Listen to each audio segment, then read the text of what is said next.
When you're the quarterback, you're not the quarterback on the game field or in the locker room. You wake up in the morning, you're the quarterback. You go to bed, you're the quarterback. If you view that as pressure, then you probably shouldn't be playing the position. On today's episode of the Coaching Coordinator Podcast, we share a segment from James Franklin's Clinic Talk, Developing a Quarterback, which he delivered at the Pennsylvania Scholastic Football Coaches Association Clinic. While Coach Franklin is not the quarterback's coach at Penn State, he's coached a lot of great guys and he's served in the position before. During his tenure as a coach, he's worked with or been a part of programs that included Shaun Hill, Josh Freeman, of course Trace McSorley at Penn State. When he's with the Packers, there was Brett Favre, and they drafted Aaron Rodgers, as he'll mention. And then at Maryland, he coached Danny O'Brien. So he knows the position, and he says in the beginning of this, the consistency in what they do at Penn State, even though the coordinators and position coaches have changed, remains the same. So here are the things he feels are most important in developing the quarterback. And he goes into, after this part of the talk, how they cover teaching the quarterback reads. All of that is available on CoachTube at the Pennsylvania Scholastic Football Coaches Association channel. I'll share the link to this one in the show notes. So here's Coach Franklin on developing a quarterback.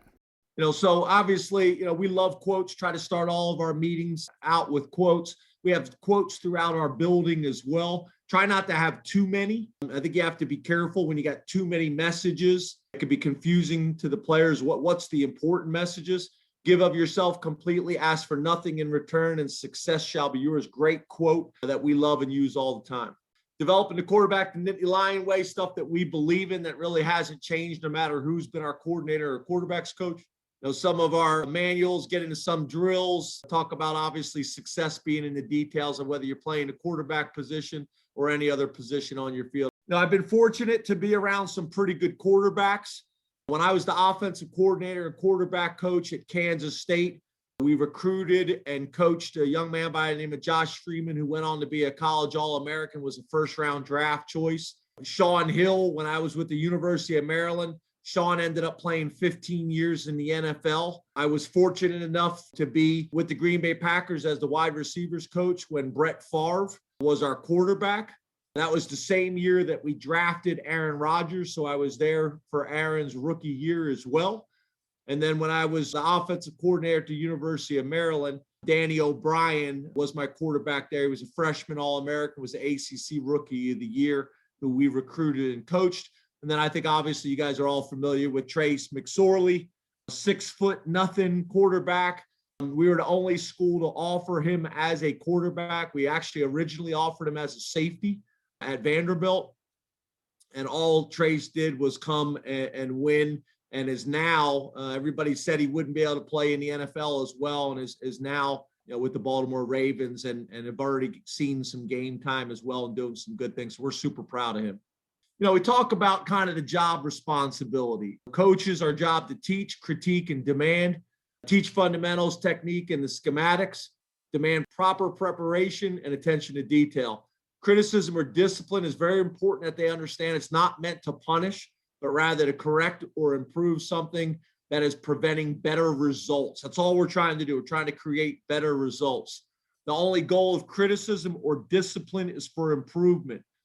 Players, it's their responsibility to give great effort, to prepare, and then when the time comes to perform, you must give total effort and work hard in your preparation to obtain peak performance.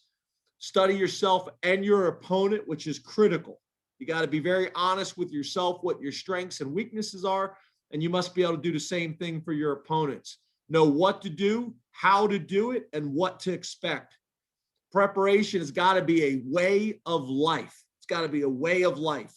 You got to do the right thing over and over and over again. The more good choices you make during the week, the Saturdays take care of themselves. That's with class, academics, social habits, nutrition, strength and conditioning, playbook practice, and your opponents. We talked about that this morning.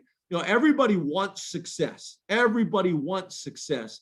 But are you willing to pay the price? Are you willing to sacrifice what others won't to have the type of success that you want? That's important at every position, but it's probably the most important at the quarterback position.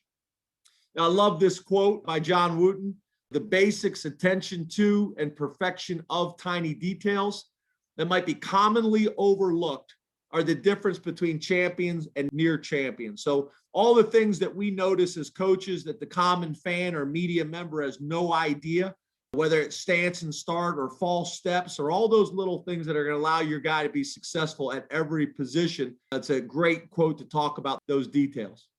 Kind of what we're looking for. And I know I get it. A lot of you guys, you don't have the ability to recruit, but I also make the argument walking around your hallways, recruiting basketball players and other sports to get out and play the great game of football is also important. But you like a guy anywhere between 6'1" and 6'6". We probably should change that to 6 foot since we had Trace McSorley. Enough to see the field, but not so big that it becomes a hindrance to his mobility. If you look at Joe Montana, 6'2", Brett Favre, 6'2", Tom Brady, 6'4", Peyton Manning, 6'5", Ben Roethlisberger, 6'5", Trace McSorley, 6 foot. Our current quarterback, Sean Clifford, 6'2". So they come in all different packages, 4'8" to 4'4" in the 40, really a priority on short space quickness. The reality is, let's be honest, at every single position on the football field, very rarely do we ever run a 40. So, your pro agility, your short space quickness is probably more important than a 40 anyway. But you want athleticism, you want escapability. Can he make plays with his feet? But ultimately, it's got to be a thrower. Got to be able to make plays with his feet, but ultimately is a thrower. A guy that can maybe turn a negative 6-yard sack into a 6-yard gain. Be able to move in the pocket, step up, and get you 6 yards. If he can go 80, awesome, more power, but you got to have some mobility. How quick are his feet? I'm a big believer of this. 90% of poor throws happen because of your feet. You got all these quarterback gurus out there that spend all this time trying to change a kid's release or his motion. Now, don't get me wrong. The reality is you can make subtle changes. These kids have been throwing in the backyard with their dads or moms or buddies since they were 4 or 5 years old. And that motion pretty much is that motion. But the reality is, if you study the feet and the stride length and having a great platform and a great base, 90% of bad throws are going to happen because of their footwork. So I think that's an area where you can really make a lot of progress and really help a young man out. Does he have enough arm strength that he doesn't limit the offense? Can he make all or most of the throws? Joe Montana, up till maybe here recently with Tom Brady, you could make the argument maybe the greatest quarterback in the history of the NFL, did not have a very strong arm, but he had just enough arm strength and he had tremendous accuracy and he had tremendous timing and anticipation. Quick release, the best quarterbacks can get the ball out fast, and then it's about accuracy. It's the most important trait. Accuracy, accuracy, accuracy. Ball location is going to increase run after the catch. So I'm a big believer at the quarterback position. Just throwing a completion is not good enough. Are you leading them and encouraging run after the catch? Are you throwing away from color to give the receiver information on which way they should turn? We're always looking for improvement there as much as we can. Mental description. We want sequential thinkers. I think this is really important. Can understand progressions, has the ability to memorize a system and an order of operations so they understand progression 1 is the speed out, progression 2 is the shallow cross, progression 3, whatever it may be, he's able to work through his progression and he can memorize those things. And then you got guys that are spatial thinkers. They can view the field or see the court, a point guard. They understand and anticipate the defense's next steps. They got spatial awareness. Obviously, the best ones have both. They're sequential thinkers and also they spatially can see the field. It just makes sense to them. And I've had both. I had a quarterback at the University of Maryland. You try to tell him you try to ask him what coverage it was. You try to ask him what his progression was. He couldn't tell you. But he just had a natural feel to find open receivers on the field. The best ones have both. Intangibles, toughness. You can't play this game without it. I think it's the number one trait for this position.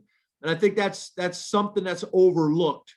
It's a position where you got to stand there in pretty much a defenseless position and get pounded and know you're going to get pounded and still stand in there and deliver the ball. So you're standing there and you see a glance post coming wide open or a dig coming wide open, and there's a linebacker coming free. Are you going to stand there and deliver the ball and take it under the chin, or are you going to be skirmish in the pocket? That takes a toughness. You get hit from your blind side 2 plays in a row. On the third play, are you peeking over your shoulder and checking the rush, or are you keeping your eyes down the field? That's toughness. Leadership, character, drive, team emphasis. I want a gym rat. I want a coach's son, a guy who's been around football his whole life and picking up things that he wasn't even realize he was picking up. A winner. That's what Trace was. You look at his high school. Trace, at the time, was the only other quarterback besides Allen Iverson to take his high school to 4 straight state championships in the state of Virginia. These intangibles are more important in this position than any other position in my mind. What are your goals and objectives, from a qualitative perspective? Guy's got to be a problem solver. He's got to be able to make great decisions, put your team in position to be successful. He's got to limit the negative plays. As we all know, turnovers will get you beat. You got to limit the turnovers. You got to limit the plays that are going to hurt your team. That obviously, those are the things that we didn't do early in the season this year well. Got to be a leader on and off the field. When you're the quarterback, you're not the quarterback on the game field or in the locker room. You wake up in the morning, you're the quarterback. You go to bed, you're the quarterback. If you view that as pressure, then you probably shouldn't be playing the position. You got to have fun and enjoy the journey. We tell our guys all the time, you're going to work hard. That's the reality of it. You're going to work hard, and you might as well have fun while you're doing it. And you're going to have to work hard the rest of your life. And a very valuable trait and skill to learn in anything is how to have fun even when you're working hard. You got to know the system. You got to understand situational football, which is something that we spend a lot of time talking on, which is very, very important. You got to be able to make plays. You got to be coachable. You got to be honest with yourself, your teammates, and your coaches. You got to always do your best. And you got to make preparation a priority. I think we all know it. Tom Brady is an unbelievable example of that. If you haven't watched him at the NFL Combine and watch his combine workout and look at his body, it's somewhat disgusting. And the guy has gone on to maybe been the greatest quarterback in NFL history, and he's done it through preparation. He's out-prepared people. Peyton Manning was very similar as well. So I think it's a great example to show your guys, even now, he's 67 years old and just won the Super Bowl. So I think it's a great example to our players. Another great quote kind of emphasizes a lot of the things we're talking about by Vince Lombardi. Perfection is not attainable, but if we chase perfection, we can achieve excellence. Great Vince Lombardi quote. All right, training the quarterback. They got to be well planned. They got to be well planned out. Goals and objectives. Again, they're got to be sequential. There's got to be building blocks. And again, talking to high school coaches, you guys know that better than anybody. You got to have a teaching progression from the ground up. I'm a big believer that the game of football is played from the ground up at every position. You start with the feet and you work all the way up. And there's got to be building blocks in how you are teaching the fundamentals. There's got to be building blocks on how you're teaching the offense. It's got to be building blocks on how you're teaching situational football. The head coach, the offensive coordinator, the quarterback coach in the NFL, you kind of have all 3 of those. There needs to be a plan, and they all got to work together. Your whole practice has got to be built around, getting your quarterback ready to play and play at a high level. Areas of concentration, obviously the neck up knowledge you take care of in meetings and films, your waist up, your mechanics, your drills and fundamentals, and then your waist down, your footwork, your drills and fundamentals as well. Now, I think this is a great quote. I think it's very, very specific to your quarterback. By Bill Gates, information is the reduction of uncertainty. You can't have a quarterback who's uncertain in what he's going to do and how he's going to do it. So I think obviously the way you teach your offense, and as simplistic as you can make it so for those guys so they can play fast, because it's funny, when people talk about playing fast, a lot of times people think you're talking about, recruiting fast players. And that's part of it, but also playing fast is having a system that the guys are confident in and they know inside and out so that they can just go and use their natural ability and play as fast as they possibly can be. That may be 4.8, that may be 4.9, but again, for them, being able to maximize their potential. As I said, after this part of the talk, he went into how they teach coverage and quarterback reads. All that is available on CoachTube. Check the show note for the links. I'll also include our playlist for quarterback coaches. We've had a lot of great ones on the podcast over the years, so check the show notes for that link as well. Follow me on Twitter at Coach K. Grabowski and follow all we're doing. There's a lot coming up here as we head into the season, and certainly going to be more into next off season on coachandcoordinator.com.